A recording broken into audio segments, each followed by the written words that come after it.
বৈষম্যহীন সমাজ গড়বার জন্য শাহাদাতের রক্ত দিতে হয়।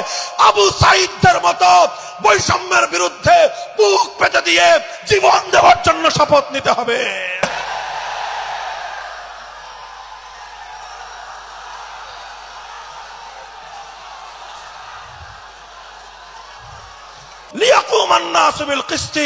মানব সমাজ থেকে অন্যায়, অবিচার, জুলুম, শোষণ দূরীভূত করে ন্যায় এবং ইনসাফ কায়েম করা, এটাই হলো ইসলামের অন্যতম মৌলিক লক্ষ্য। যদি ইনসাফ কায়েম না করা যায়, ইসলাম অনুসরণ করা যায় না। যদি বেইনসাফের বিরুদ্ধে লড়াই না করতে পারো, মিথ্যে মুসলমানিত্বের দাবি ত্যাগ করো। তুমি যদি ইনসাফের জন্য যুদ্ধ করতে না পারো, তুমি যদি বৈষম্যের বিরুদ্ধে লড়াই করার হিম্মত না রাখো, মুসলমানের মিথ্যা দাবি করা ভণ্ডামি ছাড়া কিছুই নয়।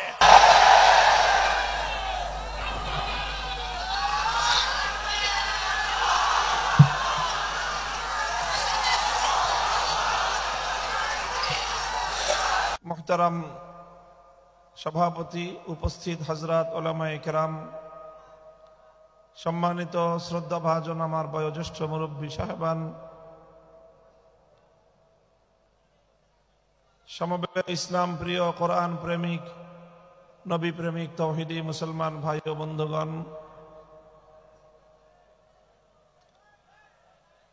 বিশেষভাবে আজকের এই আজিমুশান আয়োজনের স্বপ্নদ্রষ্টা এবং কেন্দ্রীয় ব্যক্তিত্ব, বিশিষ্ট চিকিৎসাবিদ জনাব ডাক্তার মহিউদ্দিন সাহেব এবং তার পরিবারের সদস্যবৃন্দ, আল্লাহ পাক রব্বুল আলামিনের অশেষ শুকরিয়া যে আজকে আদ্দিন সাকিনা মেডিকেল কলেজ এবং হাসপাতালের এই চত্বরে, এই অঞ্চলের একটি গুরুত্বপূর্ণ আলোচিত তাফসীরুল কোরআন মাহফিলের আয়োজনে আমরা সমবেত হতে পেরেছি। রব্বে করিমের দরবারে কালেমাতুশ শুকরের হাদিয়া পেশ করি আলহামদুলিল্লাহ। 3 দিন ব্যাপী এই বিশাল আয়োজনের আজ প্রথম এবং উদ্বোধনী দিবস। ইতিপূর্বে আপনাদের সম্মুখে আমাদের আমন্ত্রিত মেহমান মোহতারাম মাওলানা আব্দুল হাই সাইফুল্লাহ আলোচনা করেছেন। আজকের এই আয়োজনের সভাপতি, দক্ষিণবঙ্গের শীর্ষস্থানীয় ইসলামী বিদ্যার প্রাণকেন্দ্র দারুল উলুম খুলনার সম্মানিত মুহতামিম মহাপরিচালক হযরত মাওলানা মুশতাক সাহেব হাফিজাহুল্লাহ, তিনিও তার সভাপতির বক্তব্য রেখেছেন।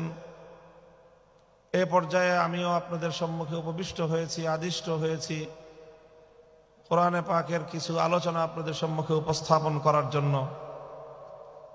পবিত্র কোরআনে পাকের সূরাতুল জুমআর একটি আয়াত আমি আপনাদের সম্মুখে তেলাওয়াত করেছি।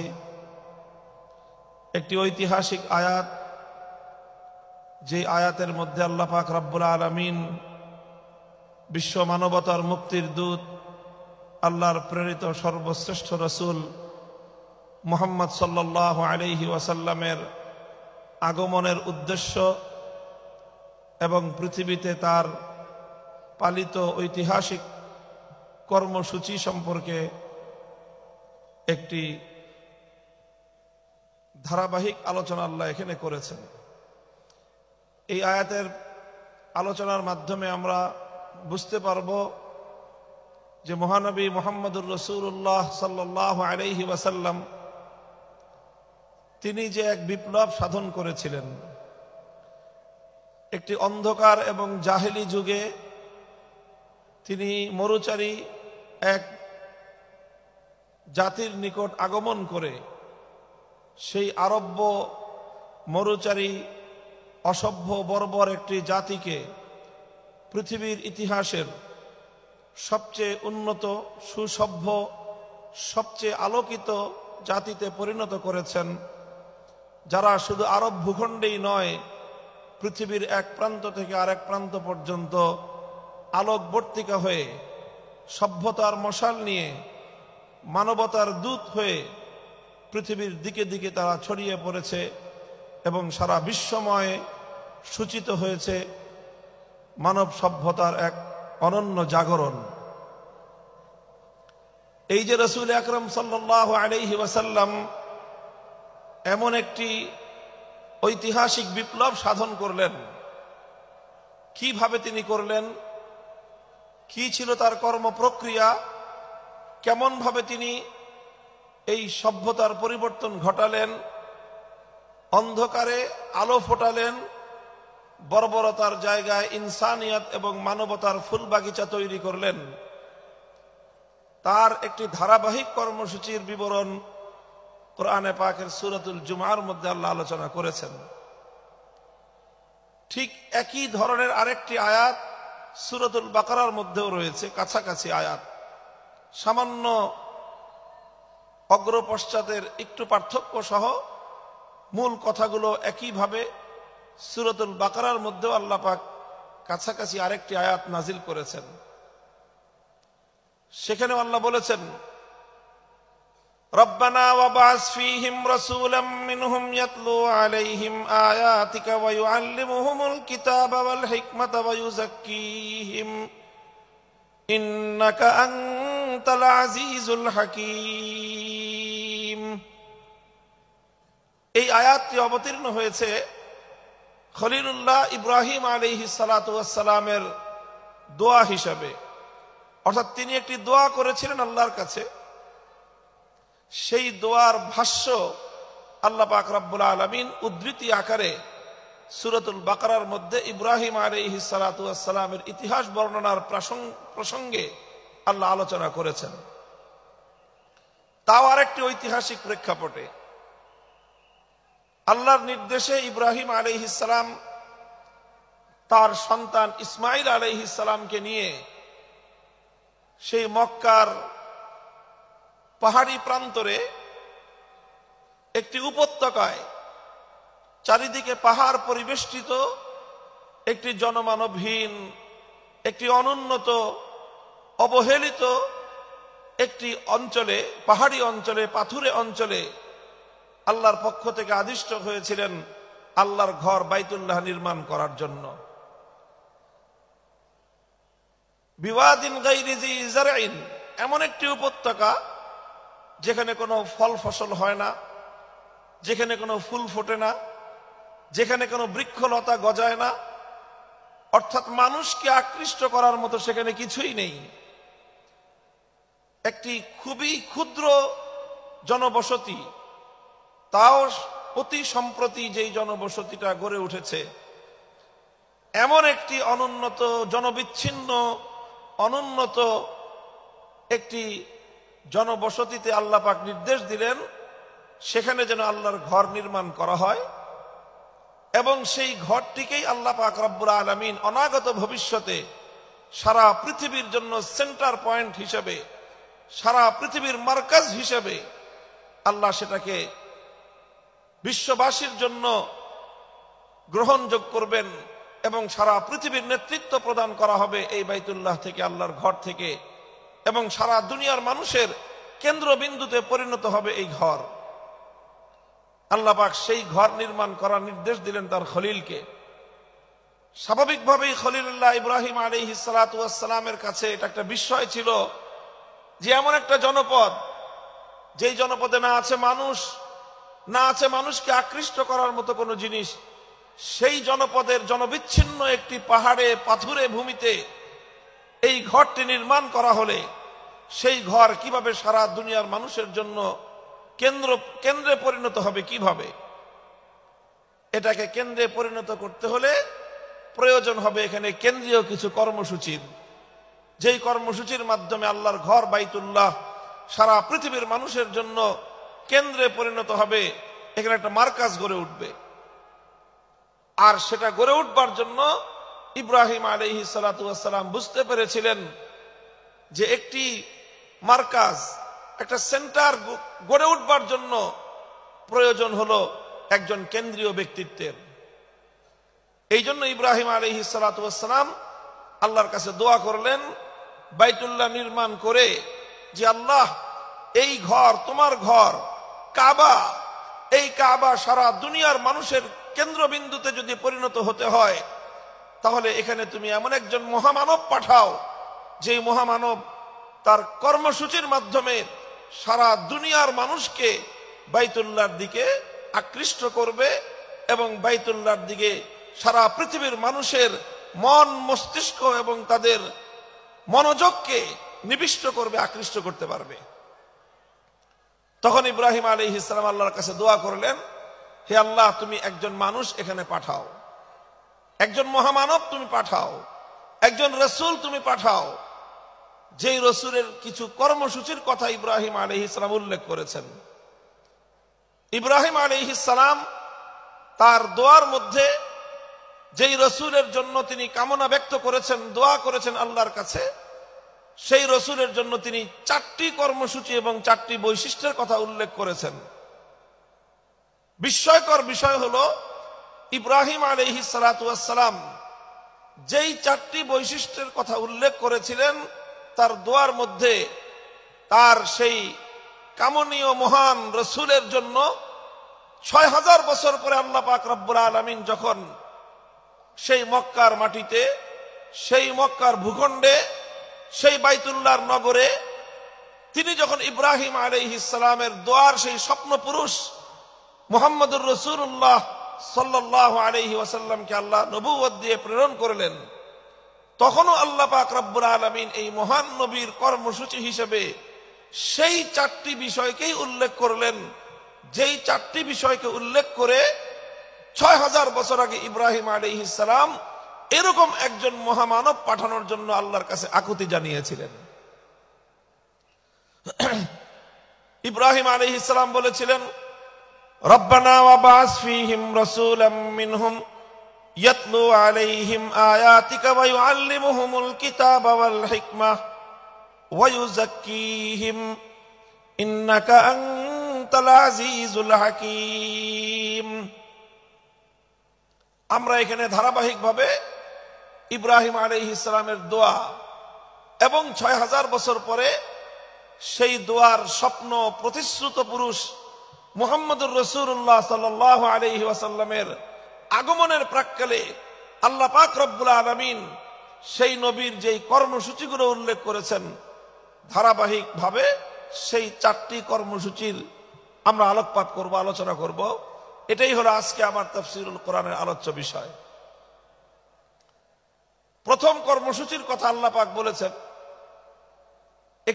আরেকটি গুরুত্বপূর্ণ এখানে পয়েন্ট হলো আলোচনার, যেই 4টি কর্মসূচির কথা ইব্রাহিম আলাইহিস সালামের দোয়ার মধ্যেও এসেছে এবং সেই দোয়ার বাস্তবায়ন যখন আল্লাহ ঘটিয়েছেন, কবুল করেছেন, কবুল করে তার বাস্তবায়ন ঘটানোর সময় নবীকে আল্লাহ পাঠিয়ে যেই কর্মসূচিগুলির কথা বলেছেন, 4টি কর্মসূচি, এই 4টি কর্মসূচি একটি বিষয়কে কেন্দ্র করে আবর্তিত হয়েছে, আর সেই বিষয়টি হলো মহাগ্রন্থ আল কোরআনুল কারীম। কোরআনকে কেন্দ্র করেই আল্লাহ নবীর বৈপ্লবিক সকল কর্মসূচি নিবিষ্ট হয়েছে, কেন্দ্রীভূত হয়েছে। মূল হলো কোরআন, কিতাবুল্লাহ। এই কিতাবুল্লাহকে কেন্দ্র করেই রাসূলুল্লাহ তিনি তার যাবতীয় কর্মসূচি পালন করেছেন, তিনি তার যাবতীয় কর্মকাণ্ড পরিচালনা করেছেন, তিনি তার বিপ্লব সাধন করেছেন। সুতরাং রাসূলুল্লাহর আনিত মহান বিপ্লবের কেন্দ্রীয় পয়েন্ট হলো, কেন্দ্রীয় বিষয় হলো কিতাবুল্লাহ। মুহতারাম হাজিরিন, আলোচনার শুরুতেই আমি স্পষ্ট ভাষায় বলে দিতে চাই এবং আমার সম্মুখে উপস্থিত লাখো জনতার এই মজমাকে আমি লক্ষ্য করে বলতে চাই, আজও যদি ঘুণে ধরা এই সমাজকে পরিবর্তন করতে হয়, একবিংশ শতাব্দীর আধুনিক শক্তিমান এই জাহেলিয়াত আর এই বর্বরতাকে যদি নির্মূল করে সত্যিকার মানবতার ফুলবাগান তৈরি করতে হয়, কিতাবুল্লাহকে কেন্দ্র করে রাসূলুল্লাহর আনিত অনুসৃত নীতি এবং আদর্শের মাধ্যমে সেটা সম্ভব। কাজে আমাদেরকে আবার যারা আমরা আল্লাহর কিতাবুল্লাহর অনুসারী, যারা আমরা রাসূলুল্লাহর উম্মত, কিতাবুল্লাহর অনুসারী, রাসূলুল্লাহর উম্মতদেরকে আবার সেই রাসূলুল্লাহর আদর্শ কিতাবুল্লাহর অনুসরণের মাধ্যমেই সমস্ত তন্ত্রমন্ত্রের কবর রচনার মধ্য দিয়ে নতুন বিশ্ব ব্যবস্থা গড়ে তুলতে হবে, নতুন বিশ্ব ব্যবস্থার জাগরণ ঘটাতে হবে।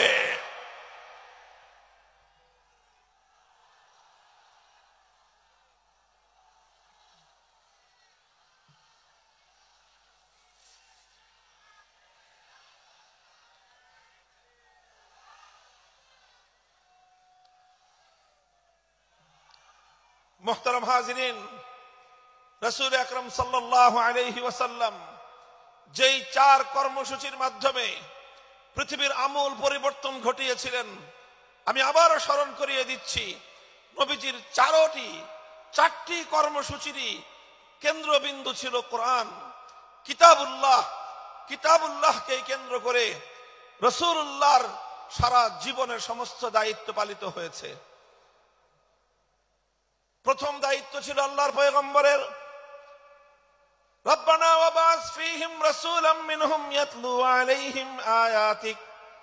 1 নম্বর দায়িত্ব ছিল আল্লাহর মহান কিতাব কিতাবুল্লাহ, কোরআনে কারীমকে তেলাওয়াত করে শোনানো, কোরআনের তেলাওয়াতের সুমধুর ঝংকার তুলে এই মানবতার হৃদয় গহীনের মধ্যে, মানুষের হৃদয় গহীনে বিপ্লবের বীজ অঙ্কুরিত করা, বিপ্লবের বীজ রোপণ করা, জাহেলিয়াতের বিরুদ্ধে আলোর বিচ্ছুরণ ঘটানোর জন্য অন্ধকারের কুহেলিকা ভেদ করে আলোর বিচ্ছুরণ ঘটানোর জন্য মুহাম্মদুর রাসূলুল্লাহ সাল্লাল্লাহু আলাইহি ওয়াসাল্লাম সর্বপ্রথম যেই কর্মসূচি আল্লাহর পক্ষ থেকে প্রাপ্ত হলেন, সেই কর্মসূচির নাম হলো তেলাওয়াতে কিতাবুল্লাহ, তথা আল্লাহর কোরআনে পাকের তেলাওয়াতের মূর্ছনার মাধ্যমে, কোরআনে পাকের তেলাওয়াতের ঝংকারের মাধ্যমে সমস্ত জাহেলিয়াত এবং অন্ধকারের বীজ শুদ্ধ প্রকম্পন তৈরি করা। প্রথম দায়িত্ব ছিল তেলাওয়াতে কিতাবুল্লাহ, আল্লাহর কোরআনের তেলাওয়াত, কোরআনের রিসাইটিং, কোরআনের রিডিং পড়া, কোরআনের পাঠ। এক কথায় বলতে গেলে তেলাওয়াত কিতাবিল্লাহ। আমাদেরকে খুব ভালো করে বুঝতে হবে বিষয়টা, যে কোরআনে পাকের তেলাওয়াত এটা একটা স্বয়ং সম্পন্ন কর্মসূচি। বিপ্লবের, আল্লাহর নবীর এই মহান পরিবর্তন, এই ইনকিলাব, এই বিপ্লবের মূল এবং সর্বপ্রথম বুনিয়াদী কর্মসূচি ছিল আল্লাহর কোরআনের তেলাওয়াত। কোরআনে পাকের তেলাওয়াত এটি একটি, আবারও বলছি, স্বয়ং সম্পন্ন কর্মসূচি। স্বয়ং সম্পন্ন কর্মসূচির অর্থ হলো যে কোরআনের তেলাওয়াত করাটাই একটা লক্ষ্য বস্তু। এমনকি একজন মানুষ যদি কোরআনের অর্থ নাও বুঝে, কোরআনের অর্থ যদি সে নাও বুঝে, তবুও কোরআনে পাকের তেলাওয়াত এর যে গুরুত্ব, এর যে তাৎপর্য বিন্দু পরিমাণ ক্ষুণ্ণ হয় না। কোরআনের তেলাওয়াত এটাই আল্লাহ রাসূল সাল্লাল্লাহু আলাইহি ওয়াসাল্লামের একটি পূর্ণাঙ্গ কর্মসূচি ছিল। পৃথিবীতে একমাত্র কিতাব, একমাত্র গ্রন্থ যার রিসাইটিং এবং যার তেলাওয়াত এটি একটি বড় ধরনের প্রভাব তৈরি করতে পারে। পৃথিবীর অন্য কোন গ্রন্থ, অন্য কোন কিতাবের অর্থ না বুঝে পাঠ করা, অর্থ না বুঝে সেটি পড়া, এর কোনো প্রভাব নাই। সেটা যে কোনো বিষয়বস্তুর গ্রন্থ হোক, বই হোক। আপনি দর্শনের বই, সাহিত্যের বই, সায়েন্সের বই, মেডিকেলের যত বইপত্র, এগুলো পড়েন, যে কোনো একজন পাঠক যদি পড়ে আর যদি সে তার মর্ম না বুঝে, তার অর্থ না বুঝে, তাহলে সাহিত্যের বই পাঠ করে মর্ম না বুঝলে সাহিত্যের কিছুই শিখতে পারবে না। দর্শনের বই না বুঝে পড়লে কোনো লাভ নাই। সায়েন্স বিজ্ঞানের বই না বুঝে পড়লে কোনো লাভ নাই। না বুঝে পড়লে কোনো উপকারিতা হবে না, এক্সেপ্ট আল কোরআনুল করিম। পৃথিবীতে একমাত্র কিতাব কোরআনে পাক, যে কোরআন না বুঝে পড়লেও সেই কোরআন মানুষের হৃদয়ের মধ্যে তার অ্যাকশন এবং তার প্রভাব তৈরি করে থাকে। কোরআনে পাকের তেলাওয়াতের মধ্যে আল্লাহ পাক রব্বুল আলামিন সেই মাহাত্ম্য রেখেছেন, সেই তাৎপর্য রেখেছেন। আমরা তাফসীর, হাদিস, তাফসীর এবং সিয়ারুস সাহাবা, সাহাবায়ে কেরামের জীবনীতে তার অসংখ্য দৃষ্টান্ত খুঁজে পাই। আবু বকর সিদ্দিক রাদিয়াল্লাহু তাআলা আনহুর জীবনীতে, ইতিহাসের কিতাবে একটি ঘটনা লিপিবদ্ধ হয়। হযরত আবু বকর রাদিয়াল্লাহু আনহু একবার তিনি মক্কা ছেড়ে চলে যাচ্ছেন। পথিমধ্যে আরবের একজন প্রভাবশালী গোত্রীয় নেতা, প্রধান, ইবনুদ দাগিনাহ তার নাম, তার সঙ্গে দেখা। ইবনুদ দাগিনা জিজ্ঞাসা করলেন, আবু বকর কোথায় যাও? তিনি বললেন যে মক্কায় আর আমার থাকার উপায় নেই, মক্কার মানুষ আমাকে চরম উত্ত্যক্ত করেছে, আমাকে অনেক আমার অমর্যাদা করেছে, আমার উপর নির্যাতন চালিয়েছে, কাজে আমি আর মক্কায় থাকবো না, আমি মক্কা ছেড়ে চলে যাচ্ছি। ইবনুদ দাগিনা বলল যে আবু বকর, তোমার মতো মানুষ যদি মক্কা থেকে চলে যায়, তোমার মতো সোনার মানুষ, তোমার মতো নরম এবং মানুষের কল্যাণকামী মানুষ, পরোপকারী একজন মানুষ যদি মক্কা থেকে চলে যায়, তাহলে মক্কার জন্য এটা একটা কলঙ্কের জনক অধ্যায় হবে। আরবের লোকেরা বলবে যে মক্কার মানুষ ভালো না, আবু বকরের মতো একজন সোনার মানুষ তাদের সাথে থাকতে পারে না, সুতরাং তোমার মক্কা ছেড়ে চলে যাওয়া চলবে না, তুমি আমার সাথে চলো, আমি দায়িত্ব গ্রহণ করছি যে মক্কায় তোমাকে কেউ কোনো ধরনের ডিস্টার্ব করবে না, তোমাকে কেউ উৎপাত করবে না, আমি তার দায়িত্ব নিচ্ছি। ইবনুদ দাগিনা আবু বকর সিদ্দিক রাদিয়াল্লাহু তাআলা আনহুকে নিয়ে মক্কায় আসে। মক্কার লোকজনদেরকে ডাক দিয়ে বলে, তোমরা আবু বকরের সঙ্গে কেন দুর্ব্যবহার করো? কেন তোমরা আবু বকরকে উত্ত্যক্ত করো? কেন তার উপর নির্যাতন চালাও? আবু বকর যদি তোমাদের মক্কা ছেড়ে চলে যায়, সেটা হবে মক্কার মানুষের জন্য, মক্কার জন্য চরম অসম্মানের একটা বিষয়, মক্কার বাসীর জন্য এটা হবে একটা বদনামের কারণ। সুতরাং আবু বকরকে তোমরা উত্ত্যক্ত করো না, তাকে তোমরা নির্যাতন চালিও না, আবু বকরকে তার মতো মক্কায় থাকতে দাও, কারণ আবু বকর তো কোনো মানুষের ক্ষতি করে না, মানুষের কল্যাণ করে, নিজে আহার না খেয়ে অনাহারী মানুষের মুখে আহার তুলে দেয়, মানুষের সে কল্যাণ সাধন করে। মক্কার লোকেরা তখন জবাব দিল যে আবু বকর যদি মক্কায় থাকতে চায় থাকুক, আমাদের কোনো আপত্তি নাই, এমনকি আবু বকর আমাদের বাপ দাদার ধর্ম ত্যাগ করে মুহাম্মাদের ধর্ম গ্রহণ করেছে, এই ব্যাপারে আমরা আর আপত্তি করব না। মুহাম্মাদের ধর্ম ত্যাগ শুধু গ্রহণ করেছে তাই নয়, বরং সে মুহাম্মাদের ধর্ম মানুষের মধ্যে প্রচার করবার জন্য কাজ করে, সেটাও না হয় আমরা মেনে নিলাম, কিন্তু আবু বকরকে যদি মক্কায় থাকতে হয় আমাদের শুধুমাত্র একটি শর্ত মানতে হবে।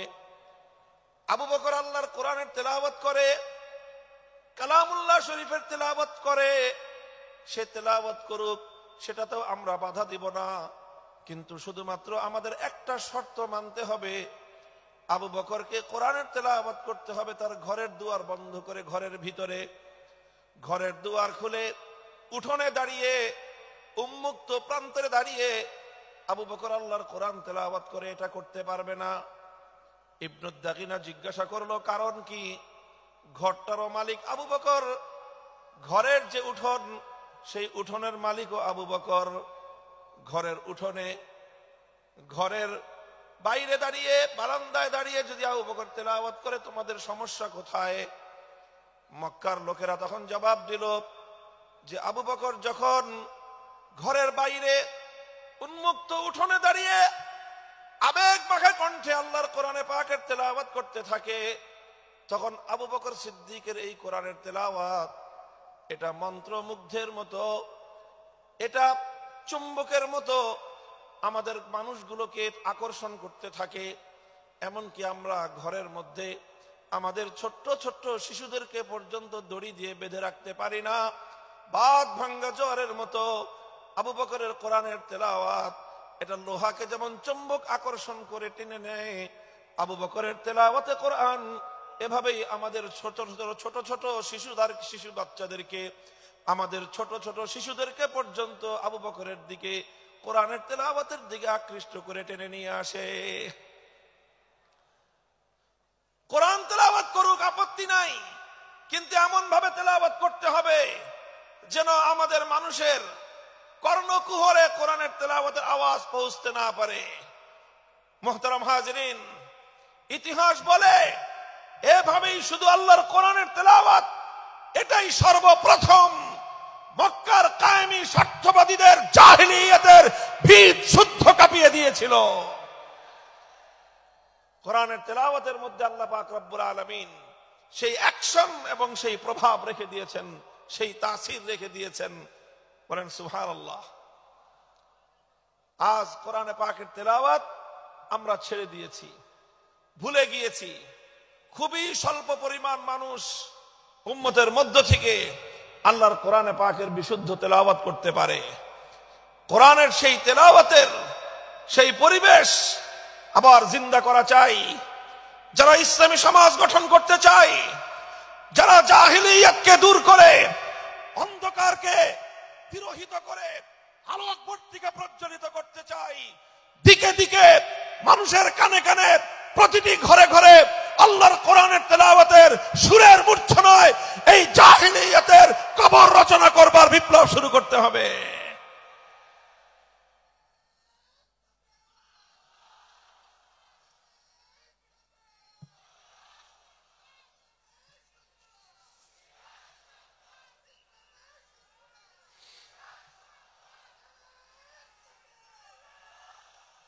هو الذي بعث في الأميين رسولا منهم يتلو عليهم آياته ويعلمهم الكتاب والحكمة। নবী আকরাম সাল্লাল্লাহু আলাইহি ওয়াসাল্লামের এক নম্বর কর্মসূচি ছিল তেলাওয়াতে কালামে পাক, তেলাওয়াতে কিতাবুল্লাহ। আলহামদুলিল্লাহ, আজকের সমাজেও মাদ্রাসাগুলোর মধ্যে, শিক্ষা প্রতিষ্ঠানগুলোর মধ্যে, বিশেষ করে মক্তব এবং তাহফিজুল কোরআন বিভাগ, হিফজ বিভাগে এই বিশুদ্ধ তেলাওয়াতের চর্চা চলছে। আমরা আজকের এই 5ই আগস্ট পরিবর্তিত বিপ্লবোত্তর বাংলার এই মাটিতে একটা স্পষ্ট আহ্বান জানাতে চাই, একটা দাবি তুলতে চাই। গোটা বাংলার 18 কোটি তাওহীদি জনতার এক কণ্ঠে আওয়াজ তুলতে চাই। আমাদের জাতীয় শিক্ষা ব্যবস্থায় প্রতিটি স্কুলে, প্রাইমারি স্কুলে আমার সন্তানদেরকে জাতীয় শিক্ষা ব্যবস্থার অন্তর্ভুক্ত করে বিশুদ্ধ কোরআন তেলাওয়াত শিক্ষার ব্যবস্থা করতে হবে। যদি স্কুলগুলোতে আমাদের সোনামণিদেরকে আল্লাহর কোরআনের সঠিক শিক্ষা, তেলাওয়াত শিক্ষা দেওয়া শুরু হয়, এই আমার বাংলাদেশকে আর কোন শক্তি বিপদগামী করতে পারবে না, বিপদগামী করতে পারবে না ইনশাআল্লাহ।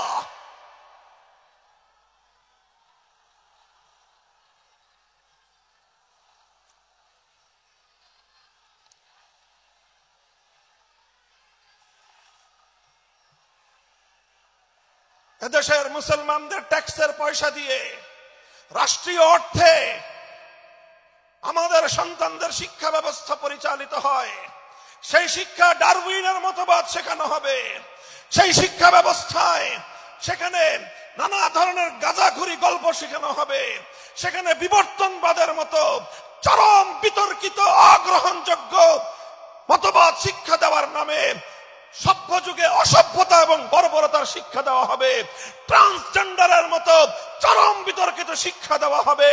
সেখানে বৈষম্যের মতো এই সকল শিক্ষা দীক্ষার মাধ্যমে একটি অসভ্য পাশ্চাত্যের উলঙ্গ, অর্থ উলঙ্গ সমাজ তৈরি করার যে অপচেষ্টা নতুন বাংলাদেশ সেটা বরদাস্ত করবে না, সেটা বরদাস্ত করা যাবে না।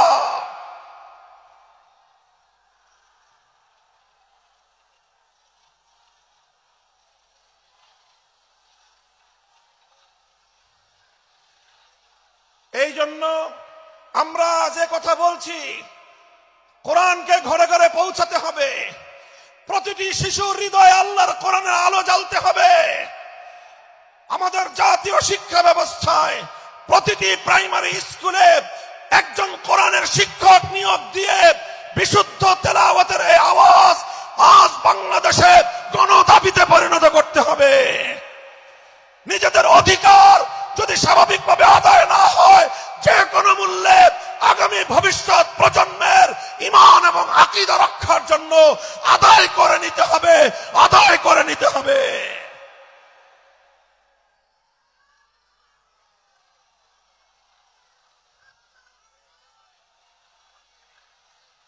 মুহতারাম হাজিরিন, এখানে বিভিন্ন শ্রেণী পেশার মানুষ রয়েছেন, আইন শৃঙ্খলা রক্ষাকারী বাহিনীর ভাইরা রয়েছেন, গোয়েন্দা সংস্থার লোকেরা রয়েছেন, এখানে বিভিন্ন শিক্ষা প্রতিষ্ঠানের শিক্ষক শিক্ষিকা মহোদয় রয়েছেন, অনেক শিক্ষা প্রতিষ্ঠানের পরিচালক মণ্ডলীর সদস্যরা রয়েছেন।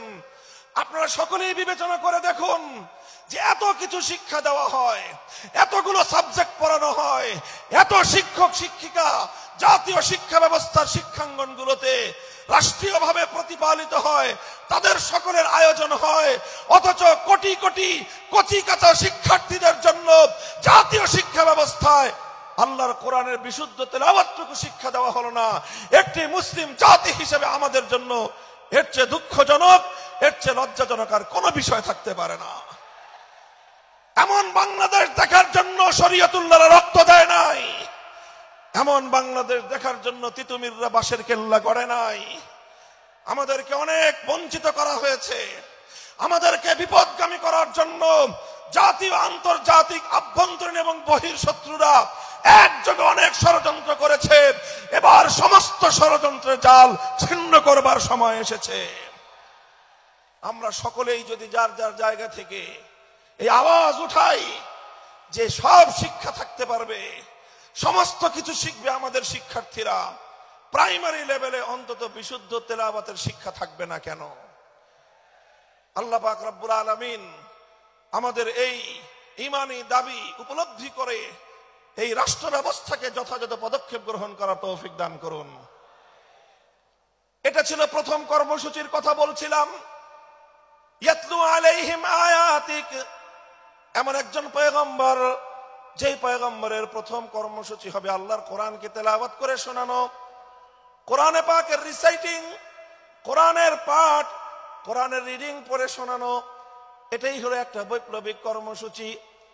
রাসূল আকরাম সাল্লাল্লাহু আলাইহি ওয়াসাল্লামের দ্বিতীয় কর্মসূচির কথা আল্লাহর কোরআন বলছে, ওয়া ইউআল্লিমুহুমুল কিতাব, যে কোরআনের তেলাওয়াত হলো, যে কোরআন পড়ে শোনানো হলো।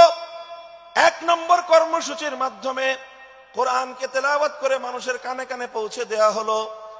এরপরে দ্বিতীয় কর্মসূচির শুরু হলো। দ্বিতীয় কর্মসূচিটা হলো ওয়া ইউআল্লিমুহুমুল কিতাব, যে কোরআনকে তুমি তেলাওয়াত করেছো, ওগো আমার নবী, এবার এ জাতিকে তুমি কোরআনে পাকের মর্ম বোঝাও, কোরআনের অর্থ বোঝাও, কোরআনের উদ্দেশ্য বোঝাও, কোরআনের ব্যাখ্যা বোঝাও। তাফসীরের মাধ্যমে মানুষের কাছে আল্লাহর মেসেজ এবং আল্লাহ পাকের পয়গাম গুলো বিশ্ব মানব জাতির কাছে তুলে ধরো। রাসূল আকরাম সাল্লাল্লাহু আলাইহি ওয়াসাল্লামের দ্বিতীয় দফা কর্মসূচির শিরোনাম হলো তালিমুল কিতাব, অর্থাৎ আল্লাহর কিতাবের মর্ম এবং তার ব্যাখ্যা শিক্ষা প্রদান করা। আল্লাহর নবী পবিত্র কোরআনে পাককে এভাবেই ব্যাখ্যা করে শিখিয়েছেন, মানুষকে বুঝিয়েছেন, কোরআনের অর্থ বুঝিয়েছেন। কোরআনের এক একটা শব্দ শব্দ করে আল্লাহর নবী এই উম্মতের সামনে তার মর্ম ব্যাখ্যা করেছেন। আল্লাহর নবী কোরআনে পাককে বোঝাতে গিয়ে যেই কথাগুলো বলেছেন, কিয়ামত পর্যন্ত আল্লাহর নবীর সেই কথাগুলোই হাদিসে রাসূল হিসেবে উম্মতে মুহাম্মাদিয়ার কাছে সংরক্ষিত এক মহান মূল্যবান আমানত। তিনি কোরআন শিক্ষা দিয়েছেন, কোরআনের মর্ম বুঝিয়েছেন, কোরআনের ব্যাখ্যা বুঝিয়েছেন। আল্লাহ পাক রব্বুল আলামিন মানব জাতিকে লক্ষ্য করে কি মেসেজ পাঠিয়েছেন, কি বার্তা তিনি দিয়েছেন, সেই বার্তা আর আল্লাহর সেই পয়গামগুলো নবী আকরাম সাল্লাল্লাহু আলাইহি ওয়াসাল্লাম মানুষকে বুঝিয়েছেন। এটা হলো আল্লাহর নবীর 2 নম্বর কর্মসূচি। 1 নম্বর কর্মসূচির শিরোনাম হলো তেলাওয়াতে কিতাব। সবাই বলেন 1 নম্বর কর্মসূচি হলো তেলাওয়াতে কিতাব। বলেন 1 নম্বর কর্মসূচি কি? 2 নম্বর কর্মসূচি হলো তালিমে কিতাব। বলেন 2 নম্বর কর্মসূচি কি? তালিমে কিতাব। 1 নম্বর ছিল তেলাওয়াতে কিতাব, 2 নম্বর হলো তালিমে কিতাব। তেলাওয়াতে কিতাবের অর্থ হলো শুধু কোরআন পড়া, বুঝুক বা না বুঝুক কোনো সমস্যা নাই, বুঝে পড়লেও সওয়াব হবে, না বুঝে পড়লেও সওয়াব হবে, বুঝে পড়লেও হৃদয়ে প্রভাব তৈরি করবে, না বুঝে পড়লেও হৃদয়ে প্রভাব তৈরি করবে। আল্লাহর কোরআন একমাত্র গ্রন্থ যার প্রতিটি অক্ষরের মধ্যে আল্লাহ পাক রব্বুল আলামিন এক অসাধারণ এবং এক অসম্ভব রকম শক্তি দিয়ে আল্লাহ প্রতিটি অক্ষরকে নাজিল করেছেন। 2 নম্বর তেলাওয়াত, 2 নম্বর কর্মসূচি হলো তালিমে কিতাব।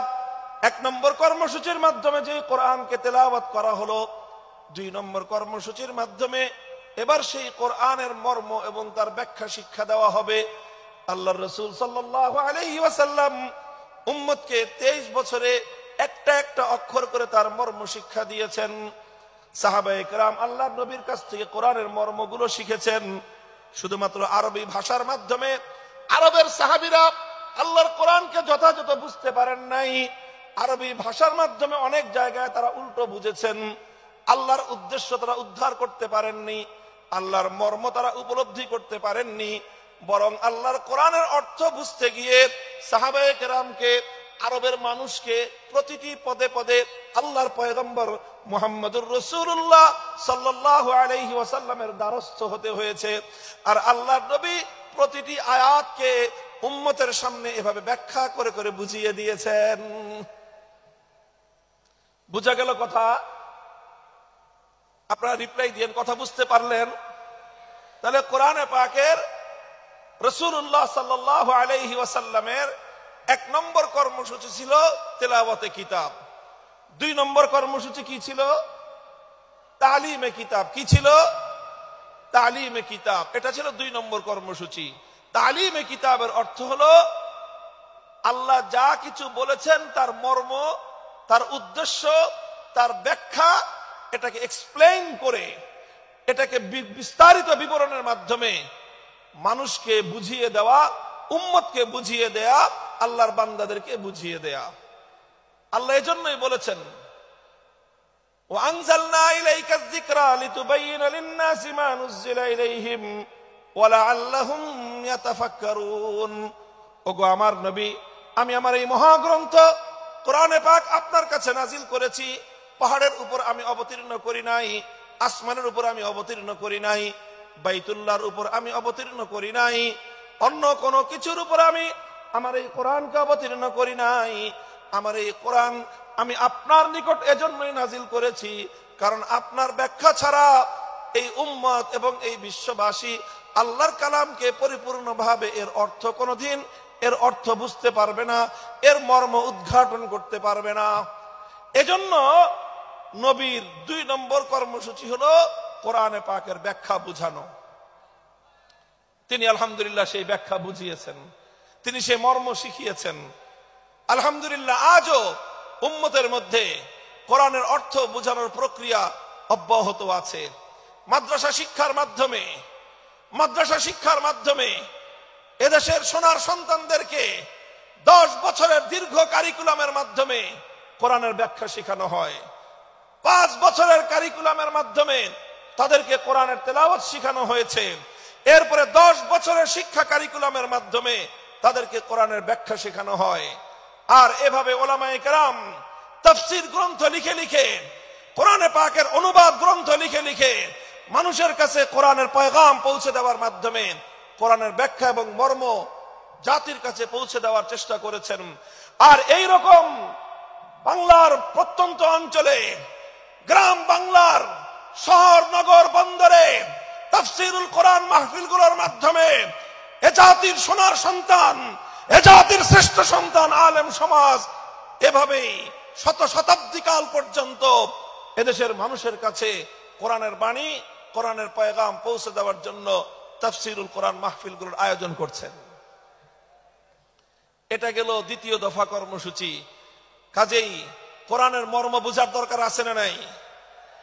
এটা বড় আশ্চর্যজনক বিষয়, বড় দুঃখজনক মর্মান্তিক একটা বিষয় আছে। বহু মানুষ, বহু ভাই বোন আমাদের মাঝে এমন খুঁজে পাওয়া যাবে, অনেক কিছু তারা পড়াশোনা করেছেন জীবনে, অনেক পড়াশোনা করেছেন, রাজনীতি নিয়ে পড়াশোনা করেছেন, অর্থনীতি নিয়ে পড়াশোনা করেছেন, সাহিত্য নিয়ে পড়াশোনা করেছেন, দর্শন নিয়ে পড়াশোনা করেছেন, নভেল নাটক পড়ার তো কোনো ইয়ত্তা নাই। কত ধরনের পড়াশোনা, একাডেমিক পড়াশোনা, একাডেমির বাইরে, বিভিন্ন পাঠ্যপুস্তকের বাইরে কত কিছুর পড়াশোনা অনেক মানুষ আমরা করি। কিন্তু বহু মানুষ, আল্লাহর অনেক এমন বান্দা, আল্লাহর নবীর এমন অনেক উম্মত রয়ে গিয়েছে, জীবনের 60, 70, 80 বছর বয়সে অন্তত একবারের জন্য হলো আল্লাহর কোরআনের সূরাতুল ফাতিহার আলহামদুলিল্লাহ থেকে সূরাতুন নাসের মিনাল জিন্নাতি ওয়ান নাস পর্যন্ত পূর্ণ কোরআনে পাকের ব্যাখ্যা তো দূরের কথা, অনুবাদটুকু একবার কেউ পড়ে দেখে নাই। এমন মানুষ সমাজে আছে না নাই? বলেন আছে না নাই? আমি মনে করি যারা এই কাজটুকু আমরা করি নাই, তারা আমরা আল্লাহর পক্ষ থেকে আমাদের প্রতি নাজিলকৃত আল্লাহর সর্বশ্রেষ্ঠ নিয়ামত আল্লাহর কোরআন কিতাবুল্লাহর সঙ্গে আমরা বিশ্বাসঘাতকতা করেছি, চরম দায়িত্বহীনতার পরিচয় দিয়েছি। শপথ নিন, যারা অন্তত এই কাজটা করেননি, জীবনের অবশিষ্ট সময়ে হলেও ধাপে ধাপে প্রতিদিন 1 পৃষ্ঠা 2 পৃষ্ঠা, 1 রুকু 2 রুকু করে, 1 সূরা 2 সূরা করে, অল্প অল্প করে হলেও পূর্ণ কোরআনে পাকের ব্যাখ্যা না পড়তে পারেন, অন্তত গ্রহণযোগ্য নির্ভরযোগ্য কোন ব্যক্তির, আলেমের লিখিত কোরআনের অনুবাদ অন্তত একবার পড়বো। আমরা পড়বো তো সবাই ইনশাআল্লাহ? কারা কারা পড়বেন বলেন তো? আল্লাহ পাক কবুল করেন।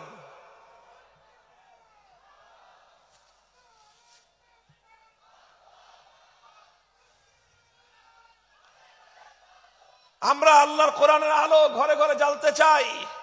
ঘরে ঘরে জ্বালার আগে অন্তত প্রথম আমাদের হৃদয়ে গহীনে আল্লাহর কোরআনের আলো জ্বালতে হবে। প্রতিটি মুসলমান কোরআনের তেলাওয়াত শেখার চেষ্টা করতে হবে।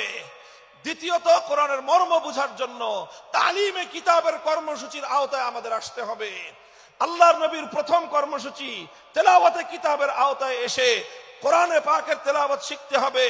কোরআনে পাকের দ্বিতীয় কর্মসূচি, রাসূলুল্লাহর দ্বিতীয় কর্মসূচি তালিমে কিতাবের আওতায় এসে অন্তত জীবনে একবার হলেও পবিত্র কোরআনে পাকের অনুবাদ ফার্স্ট টু লাস্ট, আগাগোড়া একবার অন্তত আপনারা অধ্যয়ন করুন।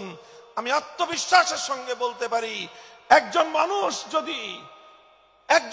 যদি মনোযোগ সহকারে পূর্ণ কোরআনে পাক একবার অনুবাদ পাঠ করে, কোরআন তার হৃদয়ের গহীনে এমন প্রভাব তৈরি করতে পারবে, পৃথিবীতে আর কোনো কিছু তার হৃদয়ে এত গহীন প্রভাব তৈরি করতে পারবে না ইনশাআল্লাহ। এটা গেল দ্বিতীয় দফা কর্মসূচি। 3 নম্বর কর্মসূচি হলো আল্লাহর পয়গম্বরের ওয়া ইউআল্লিমুহুমুল কিতাবা ওয়াল হিকমাহ, তালিমে হিকমত। 3 নম্বর কর্মসূচি হলো তালিমে হিকমত। কি বললাম বলেন তো? তালিমে হিকমত বলেন সবাই, তালিমে হিকমত। 1 নম্বর কর্মসূচি ছিল তেলাওয়াতে কিতাব, 2 নম্বর কর্মসূচি ছিল তালিমে কিতাব। আল্লাহর নবীর 3 নম্বর কর্মসূচি হলো তালিমে হিকমত। 3 নম্বর কর্মসূচি কি? জোরে বলেন। তালিমে হিকমত। তালিমে হিকমত কি জিনিস?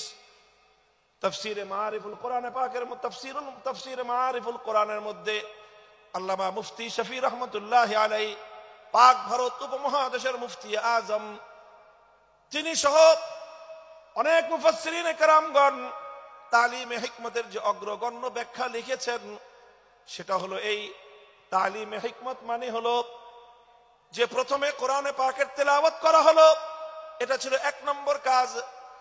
তারপরে কোরআনে পাকের মর্ম এবং তার অর্থ এবং তার ব্যাখ্যা শিক্ষা দেওয়া হলো, এটা ছিল তালিমে কিতাব।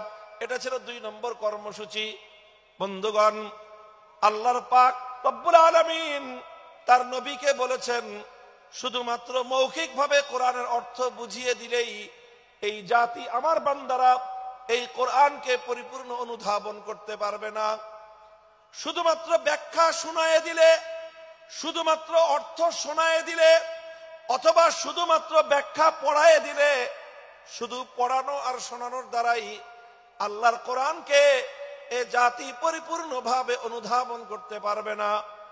বরং কোরআনে পাক এটাকে যদি এ জাতির কাছে পরিপূর্ণভাবে উপস্থাপন করতে হয়, আল্লাহর বান্দাদেরকে যদি কোরআনে পাক পরিপূর্ণভাবে বোঝাতে হয়, তাহলে কোরআনের মর্ম বলার পাশাপাশি যেই কাজটা করতে হবে সেটা হলো পবিত্র কোরআনে পাককে যথাযথভাবে এর যেই সকল বিষয়গুলোর সাথে প্র্যাকটিসের সম্পর্ক রয়েছে সেই বিষয়গুলিকে আল্লাহর নবী প্র্যাকটিক্যাল বাস্তবায়ন করে দেখায় দেওয়া, এটার নামই হলো তালিমে হিকমত। অর্থাৎ কোরআন এটা শুধুমাত্র থিওরিটিক্যাল কোনো গ্রন্থ নয়, এটার থিওরি যতটা উপলব্ধি করতে হয়, থিওরিগুলো যতটা মন আত্মস্থ করতে হয়, থিওরিটা যতভাবে বুঝতে হয়, পাশাপাশি কোরআনকে বুঝতে হলে তার তৃতীয় যে কর্মসূচি সেটা হলো প্র্যাকটিক্যাল ভাবে কোরআনকে বুঝতে হবে। আপনারা যারা জেনারেল শিক্ষায় শিক্ষিত, বিশেষ করে যাদের সায়েন্স ব্যাকগ্রাউন্ড, তারা খুব ভালো করে জানেন যে সায়েন্সের বিশেষ করে এই যে আপনার সায়েন্সের যে অনেকগুলো সাবজেক্ট রয়েছে, পদার্থবিজ্ঞান, তারপরে আরো অন্যান্য অনেকগুলো সাবজেক্ট যেগুলো শুধুমাত্র বই পড়ায় দিলে শিক্ষার্থীরা পরিপূর্ণভাবে উপলব্ধি করতে পারে না, বরং তার প্র্যাকটিক্যাল করতে হয়। মেডিকেলে তো এই বিষয়টা আরো চরম ভাবে এটা বাস্তব বিষয় যে মেডিকেলের কোন বিষয় শুধুমাত্র শিক্ষক শিক্ষিকারা লেকচার দিয়ে স্টুডেন্টদেরকে বুঝিয়ে দিতে পারে না। শুধুমাত্র লেকচার শুনে, বই পড়ে কোন একজন ছাত্র কোনোদিন ডাক্তার হতে পারে না। লেকচার শুনতে হয়, বই এবং শীট পড়তে হয়, পাশাপাশি প্রত্যেকটা বিষয়ের জন্য এখানে প্র্যাকটিক্যাল করার জন্য ল্যাবরেটরি থাকে। এই যে এখানে আদ্দিন মেডিকেল কলেজে যান, আমি দেখেছি এটার পরিদর্শন করে, এখানে চমৎকার সব ল্যাবগুলো রয়েছে। প্রতিটি ক্লাসের, প্রতিটি বর্ষের শিক্ষার্থীদের জন্য প্রায় প্রতিটি ক্লাসের সাথে সাথে প্র্যাকটিক্যাল হাতে কলমে মেডিকেল সায়েন্সের শিক্ষা দেওয়ার জন্য মানব দেহের অঙ্গ প্রত্যঙ্গের ডিটেইলস বিবরণ হাতে কলমে আঙ্গুল দিয়ে প্র্যাকটিক্যাল দেখিয়ে দিয়ে একজন শিক্ষার্থীকে সেখানে শিক্ষা দেওয়া হয়। কথা বলেন ঠিক না বেঠিক? মেডিকেল সায়েন্স যতটা প্র্যাকটিক্যাল, কোরআনে পাক তার চেয়ে বেশি প্র্যাকটিক্যাল। কোরআন শুধুমাত্র অর্থ বুঝে, শুধু ব্যাখ্যা বুঝে আল্লাহর কোরআনের উপর পরিপূর্ণভাবে আমল করা কোশ্চিনকালও সম্ভব নয়। এজন্য রাসূল আকরাম সাল্লাল্লাহু আলাইহি ওয়াসাল্লামের 3 নম্বর কর্মসূচি হলো তালিমে হিকমত। তালিমে হিকমতের অর্থ হলো তেলাওয়াতে কিতাবের মাধ্যমে যেই কোরআনের তেলাওয়াত হয়েছে, তালিমে কিতাবের মাধ্যমে যেই কোরআনের অর্থ এবং ব্যাখ্যা শিক্ষা দেওয়া হয়েছে, তালিমে হিকমতের মাধ্যমে সেই কোরআনে পাকের প্র্যাকটিক্যাল বিষয়গুলো বাস্তবে প্রতিফলিত করে প্র্যাকটিক্যাল করে উম্মতকে দেখিয়ে দিতে হবে। এটা হলো তালিমে হিকমত। এবং নবী আকরাম সাল্লাল্লাহু আলাইহি ওয়াসাল্লাম তার জীবনের একটা গুরুত্বপূর্ণ অধ্যায় তালিমে হিকমতের মধ্যে কাটিয়েছেন। উম্মতকে প্র্যাকটিক্যাল শিখিয়েছেন। কোরআন কিভাবে শিখিয়েছেন যেমন উপলব্ধি করুন। দৃষ্টান্ত দিয়ে আমি বলছি সংক্ষেপে। আল্লাহ পাক কোরআনে আয়াত নাজিল করলেন, আকিমুস সালাত, সালাত কায়েম করো। আল্লাহ নবী প্রথমে তেলাওয়াত শোনালেন, আকিমুস সালাত ওয়া আতুজ যাকাত ওয়া আতিউল্লাহ ওয়া রাসূলহু।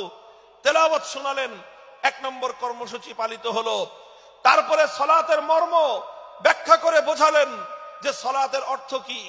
আল্লাহ নবী বুঝিয়ে দিলেন সালাতের অর্থ হলো এমন একটা ইবাদত যে ইবাদতের মধ্যে তাকবীরে তাহরিমা থাকবে, যে ইবাদতের মধ্যে সূরা ফাতিহার তেলাওয়াত থাকবে, যে ইবাদতের মধ্যে সূরা ফাতিহার পরে আরো কোরআনের তেলাওয়াত থাকবে, যে ইবাদতের মধ্যে রুকু থাকবে, রুকুর মধ্যে তাসবিহ থাকবে, তারপরে সাজদা থাকবে, সাজদার মধ্যে তাসবিহ থাকবে, তারপরে বৈঠক হবে, সেই বৈঠকের মধ্যে তাশাহুদ থাকবে। এইভাবে সালামের মাধ্যমে যে ইবাদতটা সমাপ্ত হবে, সালাতের দ্বারা সেই ইবাদত উদ্দেশ্য, সেই সালাতকে কায়েম করতে বলেছেন। কিয়ামের ইকামতের কি অর্থ? আল্লাহর নবী তার সবকিছু ব্যাখ্যা করে বুঝিয়ে দিয়েছেন। এখানেই নবীজির দায়িত্ব শেষ হয়নি, বরং সালাত কিভাবে আদায় করতে হবে রাসূল আকরাম সাল্লাল্লাহু আলাইহি ওয়াসাল্লাম প্র্যাকটিক্যাল ভাবে সেটা উম্মতকে শিক্ষা দিয়েছেন। মদিনার মসজিদ নববীর মধ্যে তিনি মিম্বার স্থাপন করে সেই মিম্বারের উপর দাঁড়িয়ে রাসূলুল্লাহ সাল্লাল্লাহু আলাইহি ওয়াসাল্লাম 2 রাকাত নামাজ আদায় করেছেন। সকলে দর্শক, আল্লাহর নবী সালাত আদায়কারী, সকল সাহাবী দর্শক। এরপরে আল্লাহর নবী সকলকে লক্ষ্য করে বললেন, সল্লু কামা রাআইতুমুনি উসাল্লি, তোমরা আমাকে যেভাবে নামাজ পড়তে দেখলে ঠিক সেভাবেই তোমরা নামাজ পড়বে। শুধু আমার কথা শুনে নামাজ পড়বে না, আমার হাদিস পড়ে শুধু নামাজ পড়বে না, বরং আমার নামাজ দেখে দেখে তোমরা নামাজ শিখবে। প্র্যাকটিক্যালি নামাজ শিক্ষা দিয়েছেন। এই যে নামাজের যে প্র্যাকটিক্যাল শিক্ষা দিলেন, এটার নামই হলো তালিমে হিকমত। এটা শুধু নামাজের ক্ষেত্রেই নয়, জীবনের প্রতিটি ক্ষেত্রে, প্রত্যেকটি কর্মকাণ্ড একজন মুমিনের প্রতিটি কর্মকাণ্ডের প্র্যাকটিক্যাল নমুনা আল্লাহর নবীর জীবন থেকে গ্রহণ করতে হয়। নবীর জীবনে প্রতিটি কাজের যে প্র্যাকটিক্যাল নমুনা আছে, সেই প্র্যাকটিক্যাল নমুনাটাই হলো তালিমে হিকমত, সেটাই হলো কোরআনে পাকের প্র্যাকটিক্যাল। আল্লাহর নবীর উপর কোরআনে আয়াত নাজিল হলো, আস-সারিকু ওয়াস-সারিকাতু ফাকতাউ আইদিয়াহুমা জাযাআম বিমা কাসাবা নাকালাম মিনাল্লাহ ওয়াল্লাহু আজিজুন হাকীম। আয়াত নাজিল হলো, নবীজি তেলাওয়াত করে শোনালেন, 1 নম্বর দায়িত্ব পালন হলো। তারপরে চুরি, চোর নারী হোক পুরুষ হোক, সেই চোরের সংজ্ঞা শিখালেন যে মানুষ কখন চোর সাব্যস্ত হয়, কতটুকু সম্পদ কিভাবে চুরি করলে এটা কোরআনে পাকের ভাষায় চুরি বলে সাব্যস্ত হবে। তারপরে সেই চুরির অপরাধ সাব্যস্ত হতে হলে কি লাগবে, আল্লাহর নবী সেটাকে ব্যাখ্যা করে বোঝালেন। ব্যাখ্যা করে শুধু মৌখিকভাবে বুঝিয়ে দিয়েই আল্লাহর নবীর দায়িত্ব ক্ষান্ত হয়নি, বরং যখন জমিনের মধ্যে চুরির অপরাধ যখন সংগঠিত হয়েছে, সেই অপরাধ সংগঠিত হওয়ার পর আল্লাহর কিতাবের ব্যাখ্যা অনুযায়ী, আল্লাহর কোরআনের নির্দেশ অনুযায়ী তিনি প্র্যাকটিক্যাল ভাবে চুরির শাস্তি প্রয়োগ করে দুনিয়াবাসীকে দেখিয়ে দিয়েছেন যে এই আয়াতের প্র্যাকটিক্যাল কিভাবে করতে হয়। আল্লাহ বলেছেন, চোর যদি চুরি করে ধরা পড়ে, নারী হোক বা পুরুষ হোক, যদি সংরক্ষিত স্থান থেকে কোন মানুষ অন্যের অন্তত 10 দিরহাম মূল্যমানের কোন সম্পত্তি সংরক্ষিত স্থান থেকে যদি চুরি করে, আর সেই চুরির অপরাধ যদি যথাযথ নির্ভরযোগ্য সাক্ষীর মাধ্যমে আদালতের সামনে প্রমাণিত হয়ে যায়, ফাকতাউ আইদিয়াহুমা, নির্দেশ হলো আল্লাহর, তখন সেই চোর নারী বা পুরুষের হাত কেটে দাও। আল্লাহর নবী শুধুমাত্র কোরআনের এই আয়াতের তেলাওয়াত করে দায়িত্ব ক্ষান্ত করেননি, শুধু এই আয়াতের মর্ম বুঝিয়ে দায়িত্ব ক্ষান্ত করেননি, বরং যখন এই অপরাধ সংগঠিত হয়েছে, আল্লাহর নবী দ্বিধাহীন চিত্তে তিনি এই আয়াত প্রয়োগ করে দুনিয়াবাসীকে দেখিয়ে দিয়েছেন কিভাবে আল্লাহর আইন আল্লাহর জমিনে বাস্তবায়ন করতে হয়। বুখারী শরীফের হাদিসের কিতাবের মধ্যে বর্ণিত হয়, আল্লাহর নবী যখন মক্কা বিজয় করলেন, মক্কা বিজয়ের পর একটা চুরির ঘটনা ঘটলো মক্কা নগরীতে। চুরির ঘটনায় অপরাধী বলে চিহ্নিত হলো একজন সম্ভ্রান্ত মানুষ, একজন নারী মানুষ, মহিলা মানুষ। সে চুরি করে ধরা পড়েছে। নাম হলো তার ফাতেমা, গোত্র হলো তার বনু মখজুম, ফাতেমায়ে মখজুমিয়া বলা হয়। বনু মখজুম হলো আরবের কুরাইশ বংশের মধ্যেও অত্যন্ত সম্ভ্রান্ত একটা পরিবার, যেই পরিবার থেকে স্বয়ং আল্লাহর নবীর দাদির জন্ম হয়েছিল, নবীর রক্তের সঙ্গে সংশ্লিষ্ট, নবীজির পরিবারের সদস্য, নবীর দাদির পরিবারের সদস্য ফাতেমা মখজুমিয়া চুরি করে ধরা পড়লো। বুখারীর হাদিস, ফাফাজিয়া কওমুহা ইলা উসামাতা, কুরাইশের লোকজন তারা শঙ্কিত হয়ে গেল যে এখন তো মক্কায় আল্লাহর কোরআনের বিধান বাস্তবায়িত হয়েছে, খেলাফতের শাসন কায়েম হয়েছে, এখানে আল্লাহর নবী বিচার করে মেয়েটার হাত কেটে দিবেন। যদি মেয়েটার হাত কাটা যায় একটা মেয়ের হাত কাটা যাবে, পুরা বংশের নাক কাটা যাবে। কাজেই তারা সকলেই বিষয়টা নিয়ে বিচলিত হয়ে পড়ল, কিভাবে এই মেয়ের উপর হাত কাটার শাস্তিকে প্রতিরোধ করা যায়।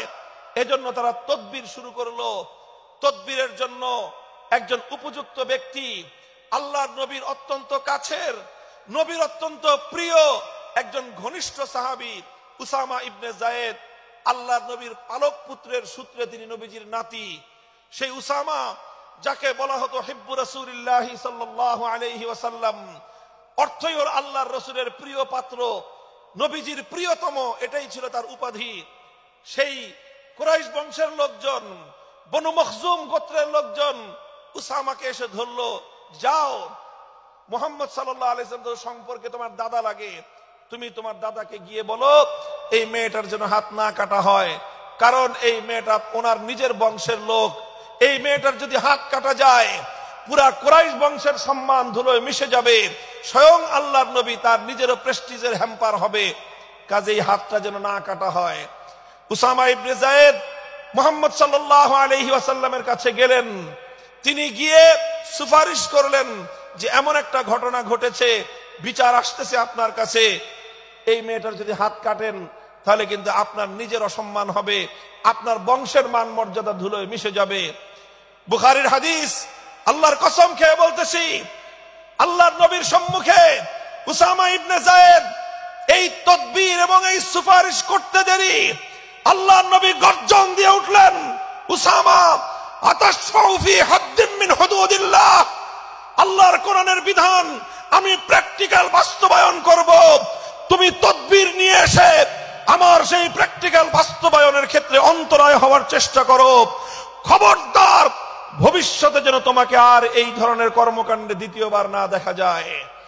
উসামা ভয়ে সংকুচিত হয়ে গেলেন, নবীর সামনে থেকে সরে গেলেন। আল্লাহর নবী বুঝতে পেলেন বিষয়টা শুধু উসামার একা নয়, সে একজন অল্প বয়স্ক যুবক মানুষ, বালক মানুষ, সে না বুঝে আমার কাছে বলেছে।